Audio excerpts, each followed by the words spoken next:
Bonjour à tous, j'espère que vous allez bien. On se retrouve pour le brief du mercredi 5 avril 2023.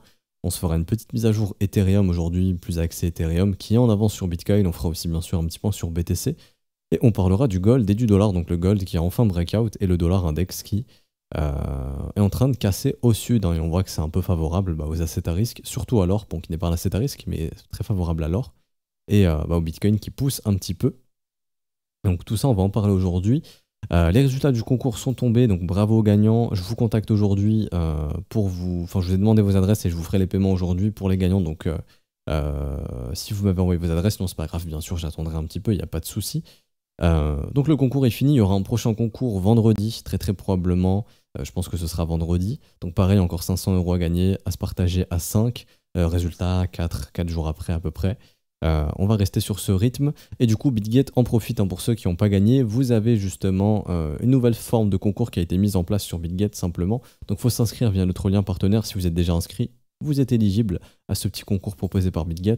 Donc tout simplement il y a des petites conditions à remplir ici. Donc par exemple volume de trading spot plus de 1000 USDT pendant l'événement. Et après ça vous donne une chance de pouvoir justement tourner la roue et de gagner un des prix suivants. Donc il y a 50 Dodge, il y a 100 000 Shiba. Si je sais bien lire, oui, il y a 100 USDT par exemple, donc ça peut être très intéressant. Des bonus de trading, il me semble ici 15 $, 50 $, 10 $, 50 Dodge, du CAPS, donc du Ternoa.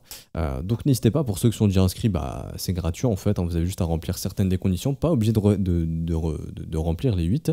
Et ça vous permettra simplement de pouvoir bénéficier de certains petits bonus, donc c'est toujours cool pour vous. Et surtout aussi le prochain concours vendredi.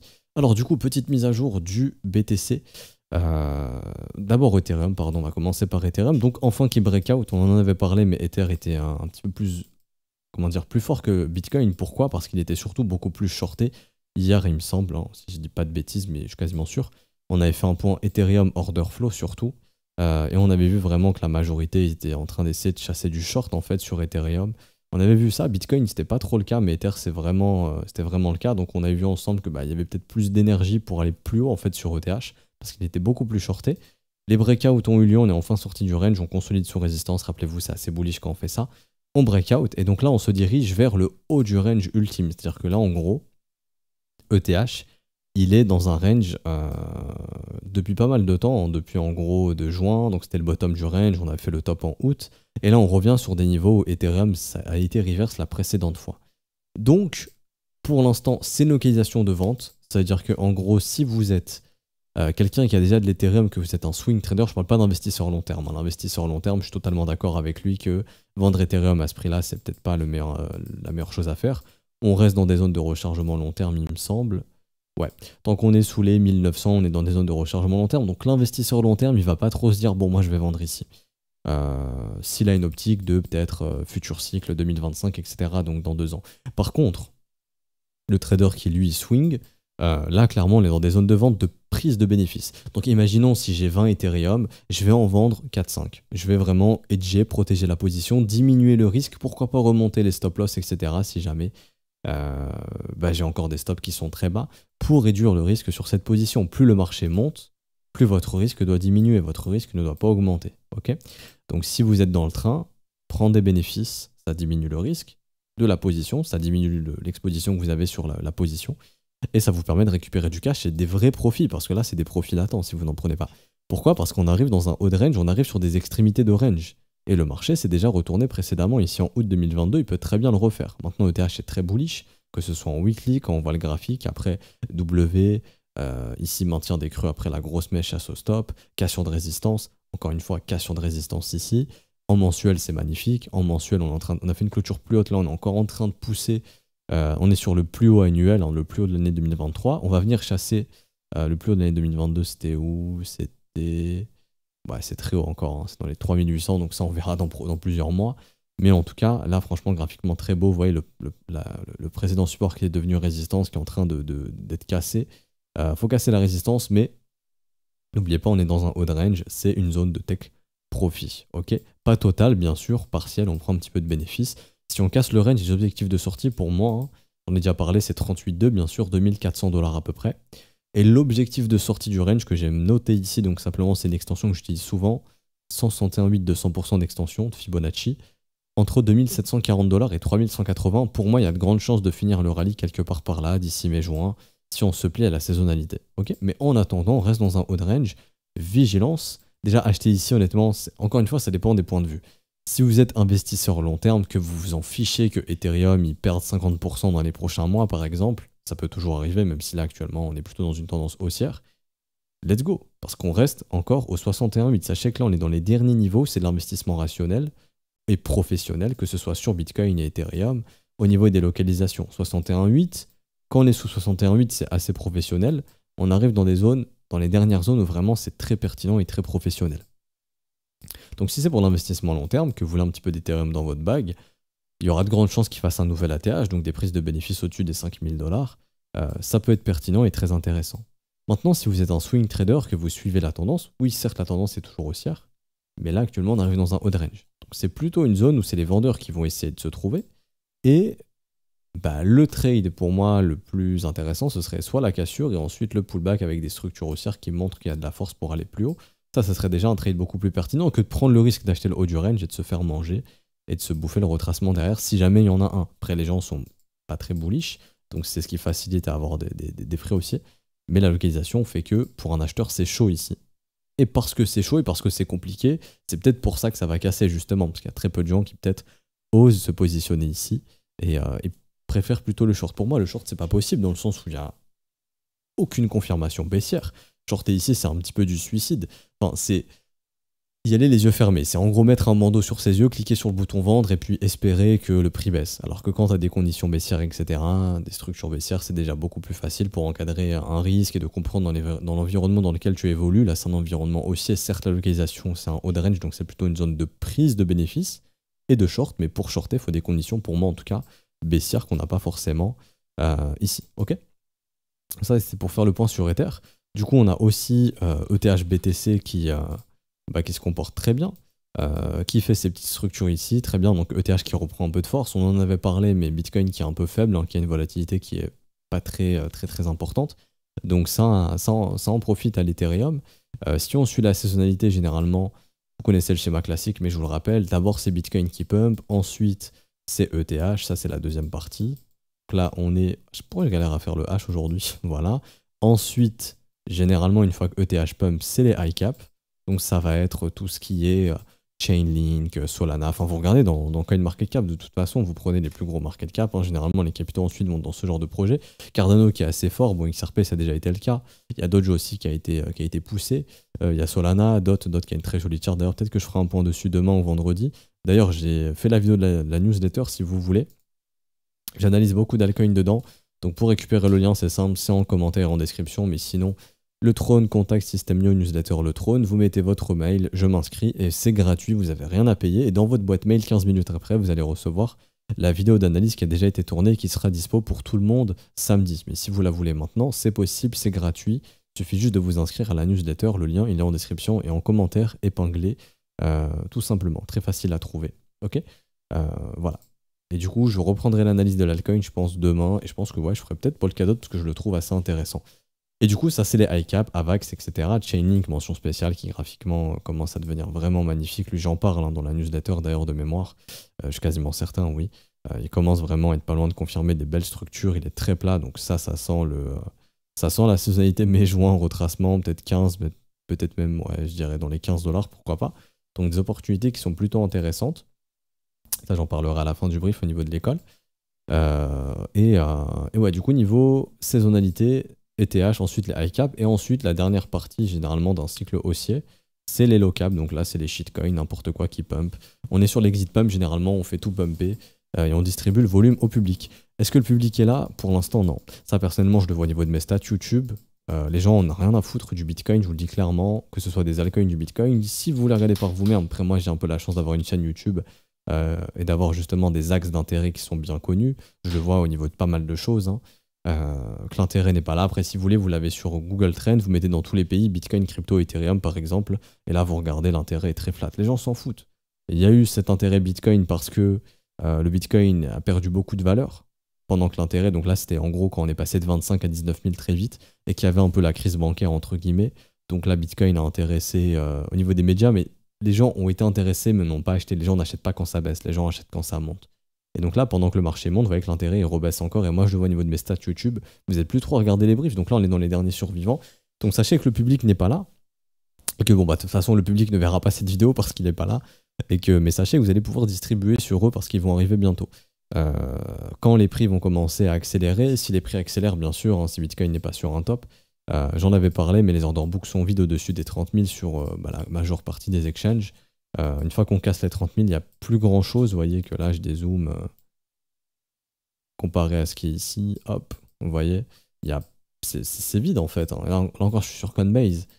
Si on prend par exemple un Binance sur leur spot à eux, littéralement, il n'y a rien, quoi. Le marché est très liquide ici. Une fois qu'on passe les 30 000, il n'y a pas grand-chose. Donc, si le public arrive et que vraiment... Donc là, il faut vraiment réussir à casser ces ordres. Vous voyez, c'est les derniers ordres de résistance. Une fois qu'on casse tout ça, il n'y a plus trop de vendeurs. Et très vite, ça peut permettre de pumper, quoi. Et si le public arrive et qu'ils achètent alors que l'order book il n'est pas très rempli, bah, ils vont faire monter les prix assez vite. Donc c'est ce qui fait que d'ailleurs on pourra distribuer sur eux assez facilement. C'est comme ça que ça marche malheureusement, mais les gens sont intéressés quand c'est parabolique. Quand c'est plat, ça les intéresse pas ici. Quand ça commence à devenir... Vous voyez, là ça commence doucement mais sûrement, la tendance vraiment se met en place. Consolidation, consolidation ici. Bon, on est venu faire le move d'enfoiré, on est venu prendre tous les stops. On est reparti, on consolide un peu, là les gens s'en foutent. Et quand ça va commencer à breaker, si ça break bien sûr, là les gens vont commencer à s'y intéresser et on voit que on retrouve de la liquidité dans les order books vers les 37 et 42 000 $, 44 même ici. Mais entre deux, là il n'y a quasiment rien, donc très vite ici ça peut vraiment pumper sans trop de problèmes. Et quand le prix monte vite, ça intéresse les gens qui achèteront dans les phases de distribution ici. Pensez saisonnalité, pensez mai-juin, pensez saisonnalité haussière. Est-ce que avant de faire cette saisonnalité haussière, va y avoir ce petit move d'enfoiré comme ça a été fait ici? C'est pas impossible, bien sûr. C'est pour ça que moi je surveille toujours ça et j'en parle. Hein. Tant que la résistance ne casse pas, n'oubliez pas que ici, il peut toujours y avoir ce gros move d'enfoiré qu'on avait fait ici. On a accumulé beaucoup de stop loss, on est venu tout récupérer et pam, après on est reparti. On pourrait faire exactement la même chose. C'est-à-dire que là, on accumule beaucoup de stop loss avant le rallye de mai et l'euphorie. On vient chercher ça. Tout le monde est dégoûté, tout le monde se dit putain, on s'est fait liquider nos trades, on s'est fait stopper, et derrière, hop, et là on y va vraiment. Il y aura peut-être ce genre de mouvement d'enfoiré qui arrive, il faut faire attention à ça, bien sûr, ok. Maintenant, c'est vrai que dans l'ensemble, les altcoins sont bullish, Bitcoin est bullish, Ethereum a confirmé son breakout, on est dans la bonne saisonnalité, j'ai envie de dire tout va bien, mais à ne pas exclure un potentiel move d'enfoiré, comme je l'appelle, le petit bear trap, le petit piège baissier avant d'y aller vraiment pour de vrai et finir cette saisonnalité mai-juin en beauté avec peut-être un Bitcoin dans les 40 000, peut-être même plus, et des altcoins qui auraient retracé. Mon avis est qu'on n'est pas dans un début de nouveau bull market to the moon machin. On est dans, pour moi, du retracement comme l'année 2019. Ensuite, il y aura probablement 2024 de l'année de consolidation et post-halving du Bitcoin post-avril 2024. Pour une fin d'année 2024, début 2025 explosive, où là on pourra comparer cette année à 2021 et des altcoins qui explosent, un Bitcoin qui explose, qui fait un nouvel ATH, etc. etc. Je peux me tromper, mais je pense pas qu'on soit assez mature pour aller chercher de l'ATH maintenant en 2023. Peut-être fin 2024, début 2025, mais quoi qu'il en soit, il y a du momentum haussier, il y a du jus pour aller plus haut, profitons-en si ça peut permettre aux altcoins de retracer également et de bénéficier de gains intéressants. Et du coup, BTC, je le rappelle, tant qu'il ne casse pas la résistance, donc là, vous l'avez juste ici. Hop, la résistance, vous voyez, on commence à rentrer dedans, mais il faut casser. Tant que ça ne casse pas, il y a toujours cette fameuse possibilité de aller nettoyer les stops ici qui s'accumulent et venir sur le 38.2 vers les 25 400. Si on fait ça, bon, il y a pas mal d'alts qui vont aller chasser des stops, etc. Mais là, actuellement, c'est pas le cas et Bitcoin est très fort. Et quand ça dip, bah, les gens vendent en panique, en fait. Ça, j'en ai déjà parlé, mais on l'a vu au niveau des open interest, etc. Dès qu'il y a des dips, les open interest s'effondrent. Dès que ça dip un petit peu, pareil, bam, les open interest s'effondrent. Les gens ont peur, en fait, ont peur de hold Bitcoin actuellement. Donc c'est ce qui fait qu'il est vendu et que ça, c'est absorbé par d'autres grosses mains qui gardent les BTC, ce qui fait qu'il y en a de moins en moins à vendre, tout simplement. Maintenant, il faut aller casser la résistance, ni plus ni moins. Ok. Et pour finir, le petit point macro, donc Ether en gros, hein, comme je le rappelle, qui avait un petit peu, même pas un petit peu, Ether qui a de l'avance sur BTC. Peut-être que Ether lead Bitcoin en future breakout, c'est ce qu'on attend de voir. Ether était plus shorté, ça j'en ai parlé hier, donc ça facilite justement les breakouts aussi. Et vous voyez vraiment, Ether, il y a beaucoup de barres rouges, ça short beaucoup. BTC, pas trop le cas. BTC, il n'y a pas trop de shorteurs, c'est kiff-kiff avec les acheteurs. Là, il y en a certains qui ont essayé de trouver le short ici dans les 28 700. Si on pète les 28 700, tous les mecs qui ont essayé de shorter ici dans la nuit ce matin vont se faire défoncer. Mais il n'y a pas autant de shorters que sur Bitcoin, que sur Ethereum. Ça, pardon, ça c'est clair. Ok. Donc c'est ce qui donne la force d'Ether actuellement. Et certains ne comprennent pas, si vous êtes nouveau, qui se disent oui, mais si les gens parient à la baisse, c'est que ça va baisser, c'est que des gens vendent, etc. Oui, mais quand vous faites un short, vous faites une promesse de rachat. Donc s'il y a plein de gens qui font des promesses de rachat et que le prix monte, bah, ces mecs vont devoir acheter leur position en perte plus haut. Et c'est ce qui fait que c'est ça un short squeeze. Parce qu'il y a plein de gens qui font des ventes à la baisse, donc des paris à la baisse, des ventes à découvert, ça s'appelle un short, c'est une vente à découvert. Leur objectif c'est de racheter plus bas, mais si tout le monde vend à découvert ici, bah derrière, quand tu vends à découvert, t'es un acheteur futur, tu fais une promesse de rachat. C'est comme quand tu ouvres un long, si tout le monde ouvre un long et que le prix va en dessous, bah tous les mecs qui ont ouvert des longs ici, c'est des gens qui font des promesses de revente future. Et donc si le prix va contre eux, bah ils vont devoir vendre et c'est ce qui fait que le prix baisse encore plus. Bah là c'est la même. Si tout le monde a shorté ici, en fait il n'y a que des promesses de rachat. Et si ça va contre eux, bah ils vont devoir acheter leur short plus haut et c'est ce qui fait monter les prix. C'est pour ça que quand il y a beaucoup de gens qui shortent, c'est aussi le marché va généralement contre eux et va chercher leur promesse de rachat plus haut en perte. Parce que le marché n'est pas là pour vous faire gagner, mais il est là pour faire gagner une minorité. Pour faire gagner la minorité, pour un maximum de perdants, pour financer les gens qui ont beaucoup de pognon à fil beaucoup plus haut. Et leur intérêt, c'est peut-être de fil justement des ventes dans tous les mecs. Donc eux, en fait, de vendre grâce au rachat des shorts des mecs qui ont shorté ici, par exemple. Ok. Et donc pour finir le petit point macro, donc le dollar index qui casse son range au sud, donc pour l'instant toujours aucun signe de reprise haussière, les taux qui baissent aussi, donc ça c'est très bien, on en a parlé, c'est très positif pour l'environnement asset à risque. L'or en a profité beaucoup, qui n'est pas un asset à risque, hein, qui est un risk-off. Le marché crypto qui en profite, surtout Ethereum qui en a profité, Bitcoin qui revient vers ses résistances, on verra si ça casse. Le dollar index tout simplement, on surveille le niveau, ici je vais vous le noter. Hop. Le bottom actuel des 100,8. Si ça casse, bon bah c'est signe hein, de continuation baissière. On sait que fondamentalement le dollar s'affaiblit un petit peu.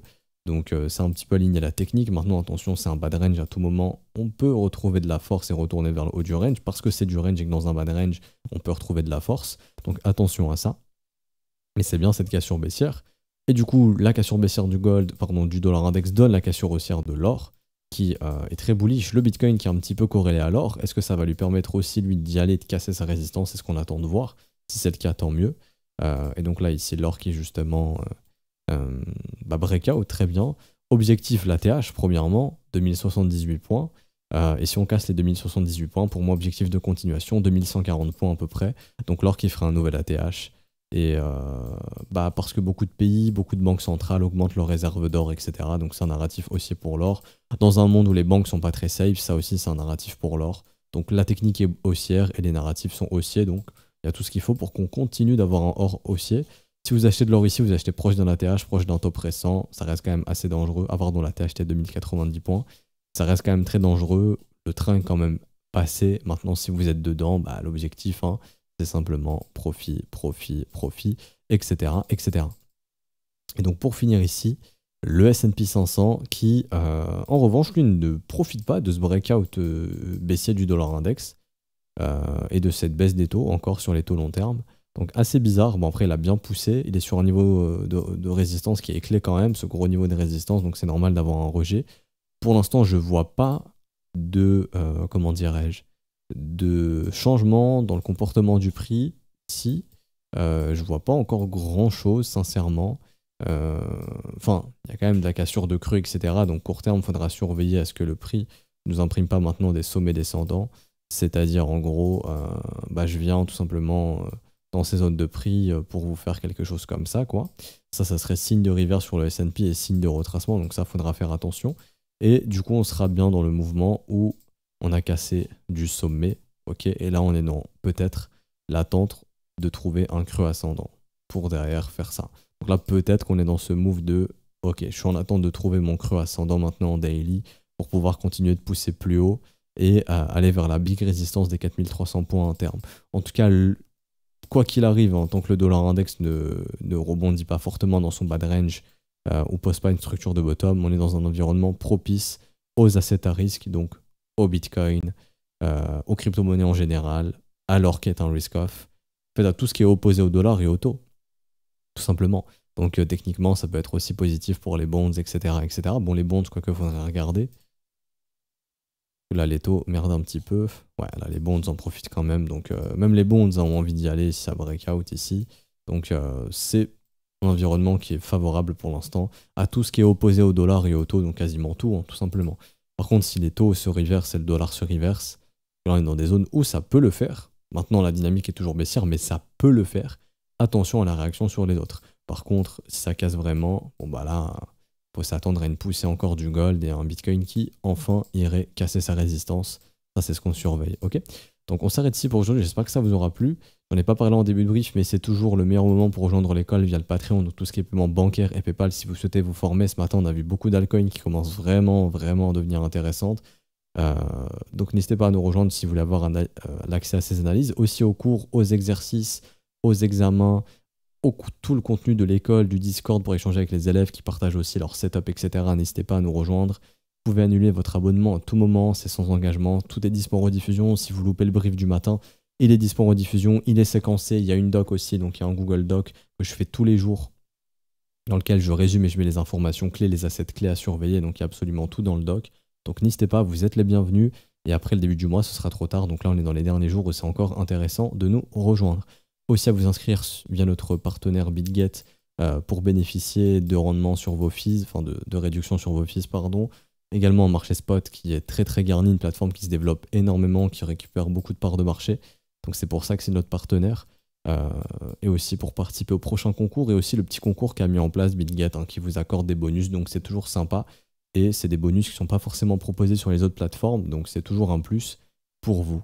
Et du coup, la newsletter, j'en ai déjà parlé. N'oubliez pas de laisser un petit pouce bleu, ça récompense sur le travail qui est fourni. On n'a pas beaucoup en ce moment, je sais que l'intérêt du marché est faible, mais vraiment n'hésitez pas, ça récompense le travail qui est fourni. Et aussi à nous rejoindre sur le Discord, et si vous souhaitez rejoindre l'école, via les modalités crypto, c'est disponible sur le Discord. Donc ça va juste être ici dans le salon, bienvenue. Donc vous avez ici les modalités, vous avez les adresses, paiement dispo en BNB, Ethereum, USDT, USDC ou BUSD. Au choix, vous avez les adresses ici, vous choisissez l'adresse que vous voulez en fonction du réseau que vous utilisez. Vous envoyez le montant sur une de ces adresses. Une fois que c'est fait, on envoie le TXID au prof. Si vous avez du mal ou vous ne savez pas comment faire, vous nous contactez avant et on vous explique tout de A à Z et on vous accompagne. Et une fois que ça c'est fait, vous aurez votre rôle élève et vous aurez accès à l'école et à la formation du trône.